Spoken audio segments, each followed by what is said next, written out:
Hello everyone, and welcome to our Canva Live workshop on how to unlock the power of Canva for your nonprofit. My name is Arturo, and I'm a designer and design educator here at Canva, where I focus specifically on our nonprofit community. Now, this is a short webinar that we've designed specifically for our nonprofit community to bring you guys up to date on what's new in Canva for nonprofits. We know that nonprofits need design to communicate, they need design to spread their message, engage supporters, and all those things. And so today we'll be looking at a few key ways that you have to really unlock the power of Canva for nonprofit teams. Now, here at Canva, we've been on an amazing journey, going from strength to strength every year. And we're really proud to say that we have over 316,000 nonprofits using Canva absolutely for free through our Canva for Nonprofits plan. And I'm going to say it again, 316,000 nonprofits. And we're all incredibly happy to be able to support so many wonderful organizations doing really meaningful work all around the world. And if we're able to support so many nonprofits, well, that's because we have an amazing team. We have over 3,000 Canvanauts working together across the world, coming up with new ideas, sharing feedback, and working together to improve the experience of our users. And this is precisely what has allowed Canva to create our design platform and make it free for so many nonprofits. So it all really comes down to great teamwork.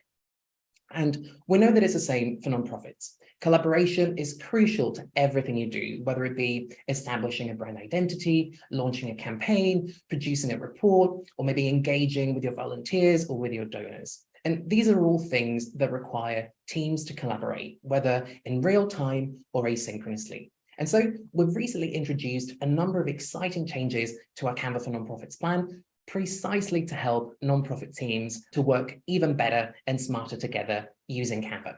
So the first headline announcement that I'd like to make this morning is that we've increased the number of people that you can have on your nonprofit team. So up until recently, the Canva for Nonprofits plan allowed you to have up to 10 people on your team. So the great news is that we've decided to bring this number up to 50 people. And as always, this is completely free of charge, so there's no change there. So thank you so much. We're really, really excited to be able to share this exciting news with all of you. We know that actually numbers are great, and I hope that you like the fact that now you can have up to 50 people on your team as much as we do. But we also know that great teamwork is not just about adding more people to the team. And I'm pretty sure we've been in those proverbial kitchens where there are actually far too many cooks, right?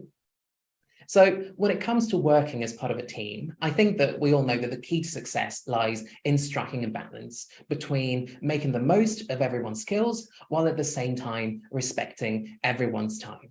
And it's also about striking a balance between sharing information, letting ideas flow freely and openly, while at the same time not overwhelming people with too much information or too many ideas. And this is why, on top of increasing the number of people you can add to your team, we've also launched new features to really help your team find that perfect balance and turn your team into a dream team and your teamwork into dream work. So let's have a look at some of these features in our agenda overview. So these are the things that we're going to cover today. So we're going to start by actually showing you how to set up your team up for success in Canva. Secondly, we're going to talk about all things branding, and I'm going to show you how to set up things like brand kit, how to set up brand controls so that you can really help your team stay on brand when they're designing. Then we're going to talk about templates. Now, I know that all of you probably use Canva templates all the time from Canva's template library, but I'm not sure if you knew that you can actually create your own templates for your team. So we're going to talk about that. In our fourth segment, we're going to show you how you can improve team collaboration in Canva. And last but definitely not least, we're going to show you some cool ways to truly unlock teamwork by designing amazing workshops and brainstorming sessions in Canva. Okay, so let's start with the basics, how to set up your team in Canva. Now, if you're the admin or the owner of your team, there are three things that I want to show you.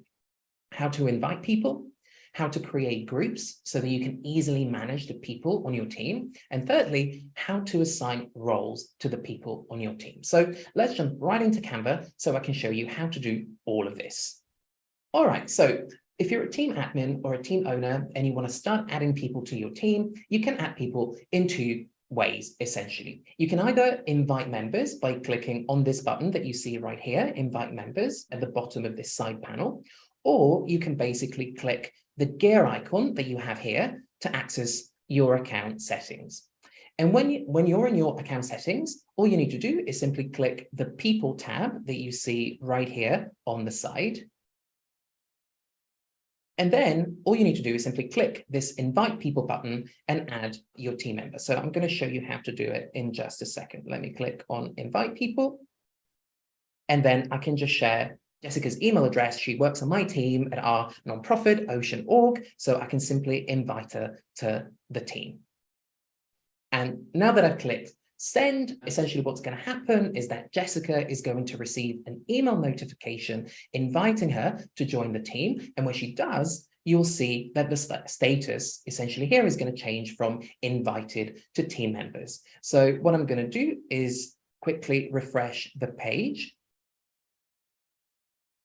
And you'll see that basically Jess has now become a member of our team. I should basically say that this, all the things that I'm actually saying right now in this section only apply if you're the admin or the owner of the team. So if you're a simple basic team member and you're trying to join an existing team, you basically need to ask the owner or the administrators of the team to basically invite you. All right. So there you go. Now we see that Jessica is a full member of our team, and so we can actually start working together with her. Okay, so this is how you invite people. It's pretty straightforward. It's pretty easy. So let's take it up a notch. Let's talk about how to basically organize people once you've added new people to your team. As we said, you can now add up to 50 people on your Canva for Nonprofits plan. So this can be quite a lot of people to handle. So it's super important to have a clear system for quickly sharing the right type of content with the right people on your team. And this is exactly what groups are for in Canva. For example, you can create a group for each department of your nonprofit. Say, for example, you want to create a group for your marketing specialists, another group for your designers, maybe another group for your project managers, another group for your grant writers, or maybe you want to create a group based on location. Let's say, for example, that your nonprofit team has offices in multiple cities or maybe multiple countries, so you can create a group for each location. Or more simply, you may want to create a group based on the people that are involved in a specific project, so you can share folders and files only with them when it comes to that specific project. So let me show you how that's done. To create a group, all you need to do is simply create on groups right here in the side panel under people, and then create a group. So let's say, for example, that I want to create a group with all the admins of our nonprofit team. So I'm going to rename the group here. I'm going to call it admins, and I'm going to start adding people to the team. So let's say, for example, that I want to add Jessica to the team. I can have her as an administrator and then simply create group. And that means that whenever I'm working on a file, whenever I'm working on a piece of design, rather than actually typing the individual names or email addresses of my admins, I can simply type in admin and share my file together with the whole group, which is actually pretty handy. But let's create another group. Right? Let me create a new group again. Let's say, for example, that I'm working on a brochure project right now, which is really time sensitive. So I want to make sure that I'm set up for success and that I can really communicate with my team members really easily. So all I can do is simply create a new group with Jules in it, call it brochure project, create a group. And then we'll see that whenever I need to share a file with the people that are working on the brochure, I can simply type in brochure project and share whatever file or whatever resource I need to share with my team members incredibly easily. So this is how groups work. They make collaboration really seamless. You no longer have to search for each team member individually, perhaps even forget to grant some people access. Instead, you can simply invite the right group or the right groups of people if you have more than one.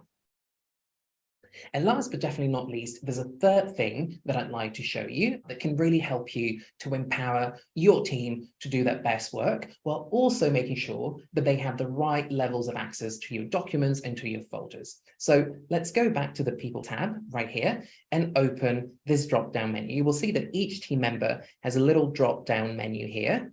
under team role. And here you can see that you can essentially assign specific roles to the people on your team. You can make them members, you can make them brand designers, or you can make them administrators. So let's do a quick overview of what each role can do. So now the most basic role is member. Now, this is perfect for anyone who simply needs to create designs and collaborate with other people. So members can access any folders or any files that you share with them, and they themselves can share files with the rest of the team. And they also have access to things like your brand kit, brand templates, and we're going to talk about brand kits and brand templates in just a sec. So let's say that most people on your nonprofit team will probably be regular team members. Then the second role that you can assign is that of brand designer. Now, this role is ideal for designers, for marketers, for anyone really that may need to set up brand assets for the rest of your team to use. So in addition to what members can do, brand designers also have some extra permissions, some extra things that they can do. For example, they can set up brand kits and publish documents as team templates, and they can also schedule social media posts using Canva's content planner. So this is really handy for people like designers or marketers. And then the third role that I want to share with you today is the role of administrator. Now, this role is for those who need to administer the team, and so they need full control over the team. Now, admins can do things like add people to the team, change their permissions, assign roles, and also remove team members. And they can also manage brand controls, which, as I said, we'll talk about in just a sec. In addition to admin, there's also a fourth role, but I didn't include this in the slide because only one person on the team can really have this role, and that is the owner. Now, the team owner is actually the person who first created the team. So that means that you can have multiple admins on your team. I showed you, for example, how I added Jessica to my team as an admin, but only one owner. Because I created the team that I showed you just now, that makes me the owner. And owners can do everything that team admins can do, but they have one extra power. They have the added power of deleting the team itself. So we've covered quite a lot of technicality. So let's do a bit of a quick recap to take stock of what we talked about.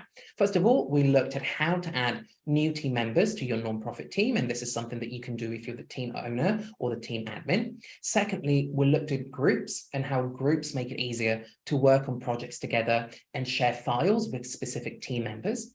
And thirdly, we looked at the different roles that you can assign to people on your team. So people can be regular members, brand designers, or team admins. This is great. So let's say that now we've set up our team, we've invited people, we've created groups, we've assigned roles, we've done all of these very technical things. So now it's actually time to get the best out of our team. And one of the things that teams struggle with the most when they start designing together is actually sticking to the official brand of their nonprofit. It's very tempting when you have multiple people working together for some people to get a little bit too creative. And over time, this leads to a situation maybe where your materials are not on brand anymore. And this is really not where you want to be. And this is not where you want your team to be. So there are two things essentially that you can do in Canva to keep your team on track and make sure that collaboration doesn't really come at the expense of brand consistency. So we're going to talk about these two things right now. We're going to talk about brand kits and brand controls. You'll see here that in the side panel, you essentially have this brand tab right here. So I'm going to click on it to dive deeper into brand kits and brand controls. So you can see here, there are three tabs. You've got brand kits, brand templates, and brand controls. So let's talk about the brand kit. First of all, what is a brand kit? Now, a brand kit essentially brings together all the key elements of your brand, things like your logo, your colors, and your fonts, and you can easily apply it to any design with just a couple of clicks. It's essentially like a preset that you can apply to make sure that your projects are always on brand. So here you can see, for example, the brand kit that I've set up for my nonprofit, Ocean.org. You can see here that you've got the brand logos in all their versions. We've got the full color version. We've got the black and white versions. We've got all sorts of different assets that we need for our logo.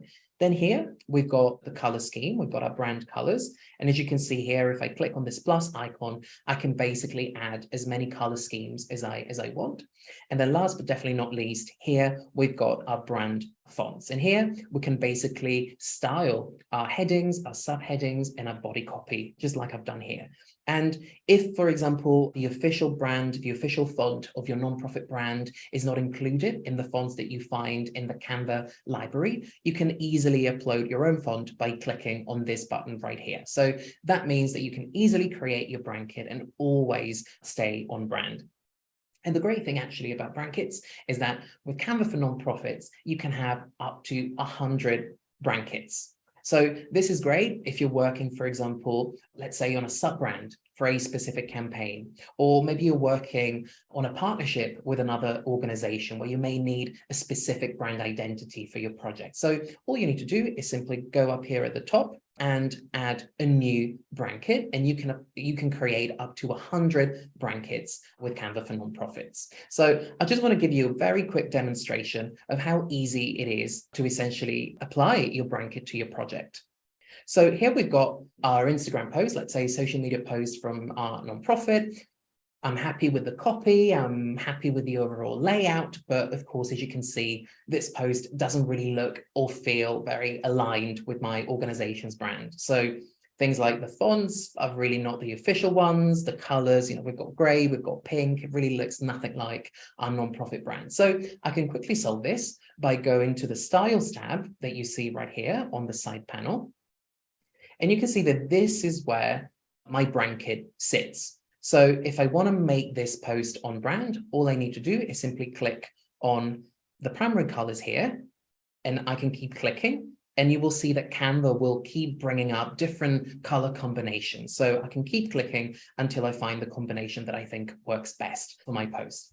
And the same thing here, you can see that all of my nonprofit fonts are basically stored right here from my brand kit. So if I click on this, you can see that just with one click, all of my fonts are actually taken care of. And now I'm sure that my post will be absolutely on brand. As a last touch, I can also add my logos. If I go here, for example, I can see that all my logos are stored right here from my brand kit. So I can simply just drag this here. I can resize it. And there you go. My post is now completely on brand with just a couple of clicks. And really, this is the beauty of the brand kit. It really allows you and your team to work so much better, so much faster, so much smarter, and stay on brand at the same time. So I personally love the brand kit as a feature. And I think, judging from the chat, people are also saying, wow, this is great. This is awesome. But of course, the brand kit is only half of the equation. There's another feature, actually, another great feature that is now available to nonprofit teams, which is brand control. So let's go back to the brand tab and click on brand control. So let's explore a little bit what's in here. Now, team admins have access to this feature, brand controls, this tab that you can see right here. And essentially what brand controls are, they're essentially built-in controls that you can set up to basically ensure that your team doesn't deviate from your brand when you're designing. So you can toggle, for example, color controls, and this will restrict members to only your brand colors, the ones that you have in your brand kit. And you can do the same with fonts. By toggling on this font control, you can basically restrict the fonts that your team members can use only to the fonts in your brand kit.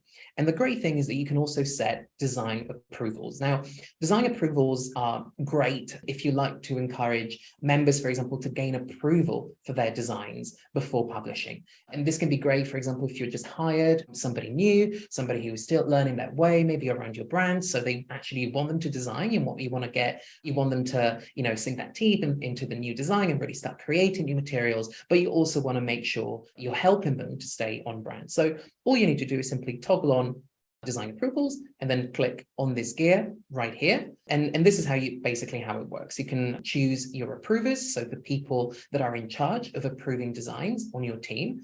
You can also add flexibility to these design approvals. So you can decide whether, for example, the approvals are mandatory or simply encouraged before a design is published.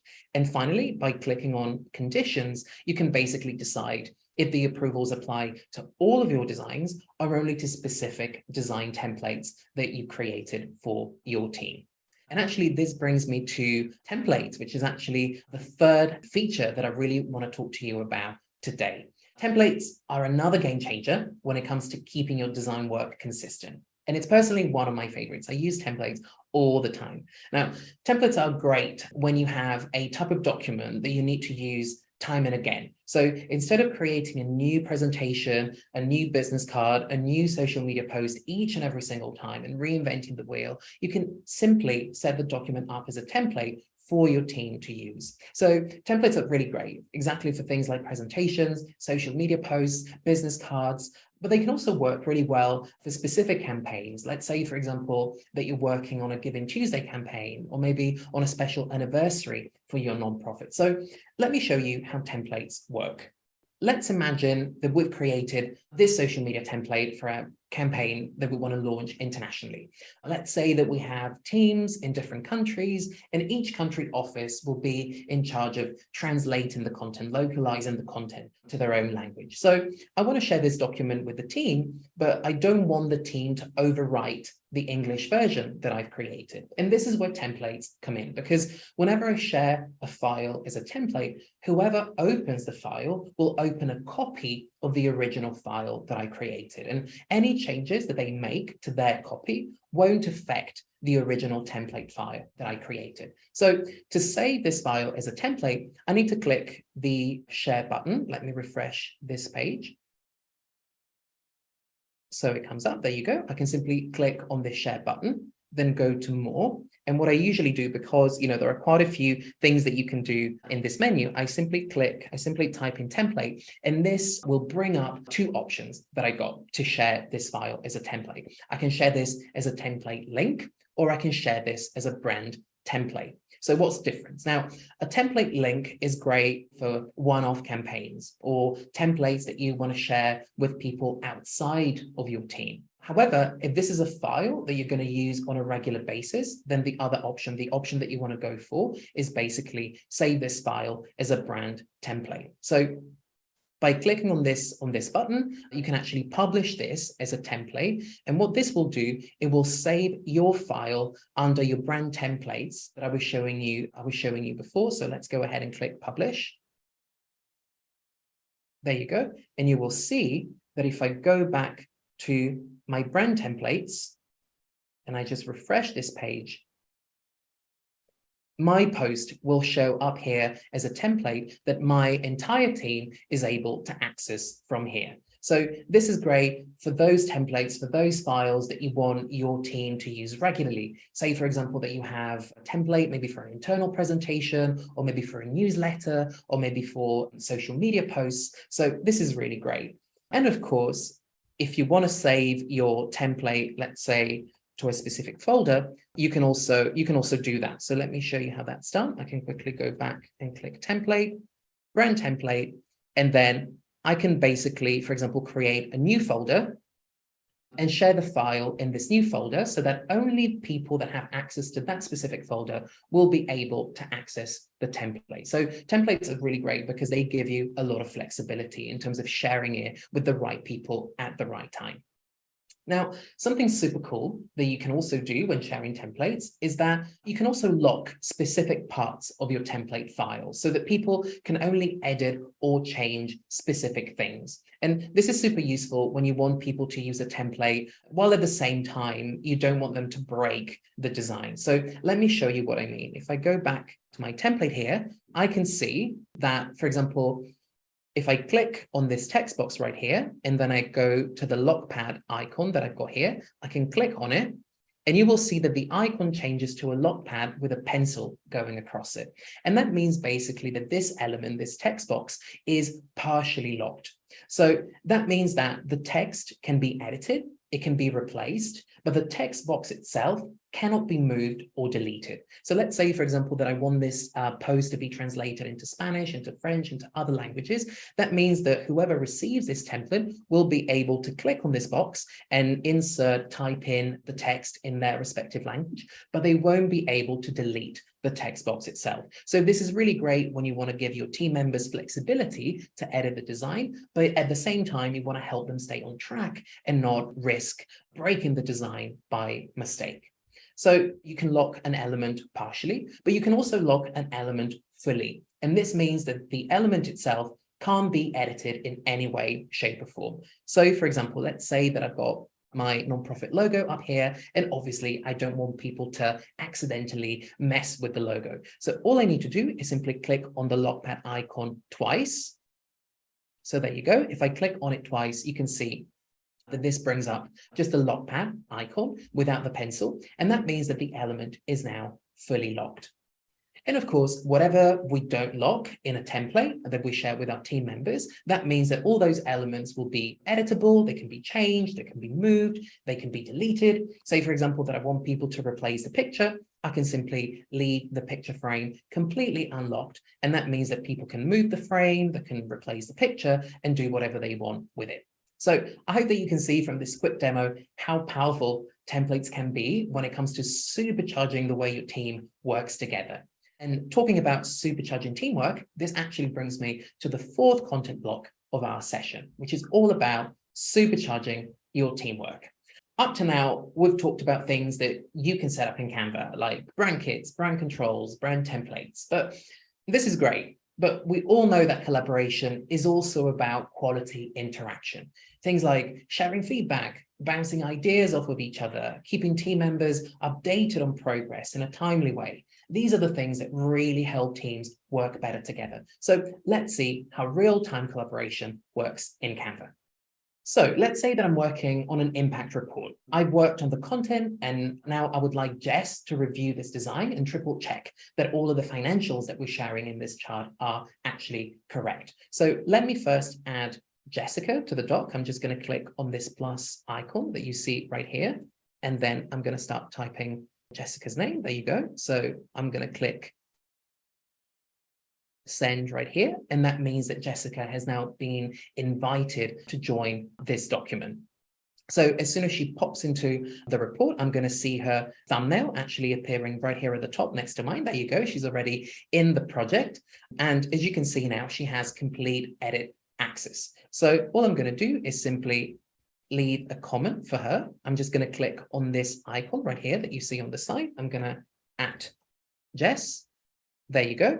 And then I'm just going to ask her to review the chart. I'm going to click assign to Jessica as well. And that means that if I assign this task to Jessica, Jessica would receive an email that will basically prompt her to join the design. And we can already see with this green bounding box that Jess is now actively working in the document. She's already going through the financials and she's a bit of a finance wizard. So she can already change, she's already changing our financials, making sure that everything is perfectly accurate for the people that are going to receive our report. So I can see that I'm really happy with the changes that Jessica has made. So I'm just going to say, there you go. She said everything is done. So I'm just going to say, Jessica, all good.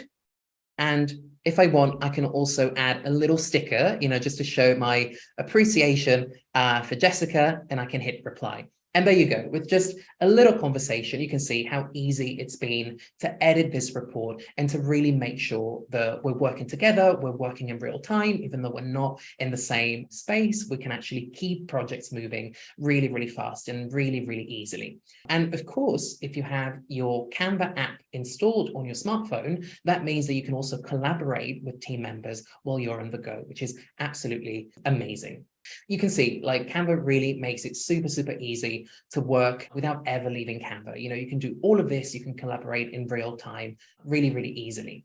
And talking about team collaboration, I think there's one last thing that I really want to show you guys in today's workshop. I want to take things up a notch, right? We've been talking about collaboration and comments are great. You guys clearly love it. But sometimes you really need to have those good old brainstorm sessions. You really need to workshop things out with your team. And this is where whiteboards come in. Whiteboards are highly collaborative spaces that are perfect for things like workshops, brainstorming sessions. So what I'm going to do now, I'm going to play a quick video to show you what whiteboards are and how they actually work.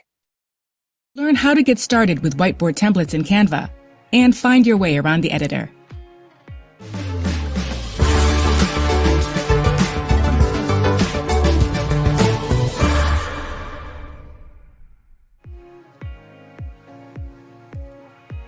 Start inspired with templates for just about every occasion. Search for Whiteboard from the homepage, or click the Whiteboard button in the homepage banner here. As you can see, There are lots of whiteboard templates to choose from. There's templates for brainstorming and ideating with a team, workshops and team meetings, mapping and diagrams, project planning, mood boards, and collaborative assignments. Alternatively, you can start from scratch with a blank whiteboard. Once you're in the editor, you'll notice that some things are different. First, the canvas is infinite. You can scroll in any direction forever, giving you as much space as you need. There's a timer for brainstorms and workshops to help keep everyone in sync. And there are special elements specifically designed for whiteboards. Let's start with the most fundamental whiteboard element, the sticky note. Stickies are the fastest way to share your thoughts. Find stickies in the Elements tab, or quickly create one by pressing S. Double-click the note, or just start typing to add some text. Let's quickly jot down some more notes.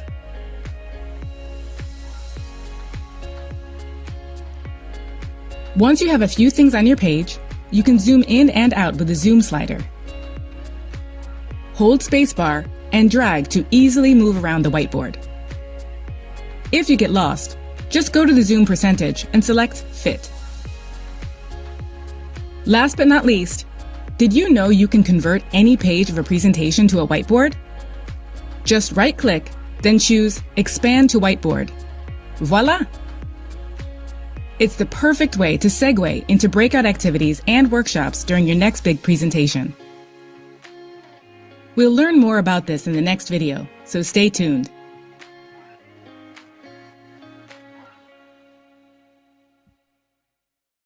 All right, so that was a quick video about whiteboards, and I personally really love the fact that you can expand any presentation slide into a whiteboard. This is really great, for example, when you're giving a presentation to your team and maybe you want to turn your presentation into a collaborative process. So I think we've all been in those presentations, where it's really boring, people that keep talking at you and it's a bit like death by presentation. So whiteboards really allow you to turn those presentation sessions into lively, hands-on situations where you can actively collaborate and share ideas with your team members. So I'm aware that I've shared a lot of content with you today, so I think now is a good time to have a bit of a quick recap and see all the ground that we've covered together. So today we've seen how to set up teams, how to create groups and assign roles, how to set up brand kits and brand controls to really help your team stay on brand.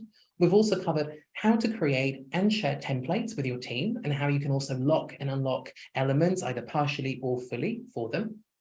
Then we've talked about how to collaborate by sharing comments in your design. And finally, we've talked about how you can collaborate using whiteboards.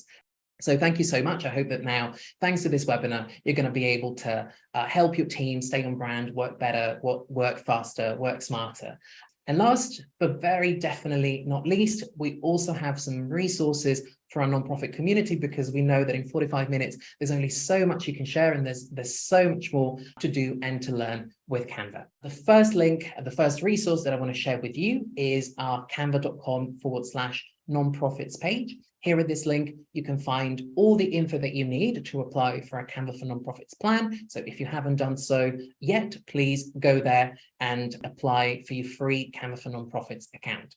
And on this page, you also have plenty of resources specifically designed for nonprofits, things like templates, educational videos that are specifically designed to help onboard nonprofits on their Canva for Nonprofits plan. So make sure you check out this page.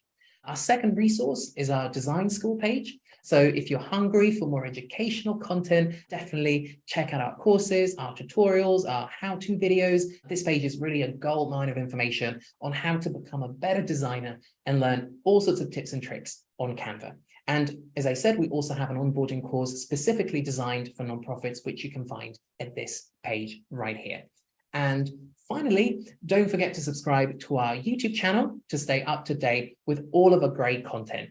We publish new videos all the time, so if you want to get design superpowers, our YouTube channel is really where it's at. So this brings us to the end of our webinar today. Thank you so much for joining and for being such enthusiastic viewers. We hope you enjoyed it as much as we did. So thank you to everyone for for joining, and see you guys soon at our next webinar. Thank you.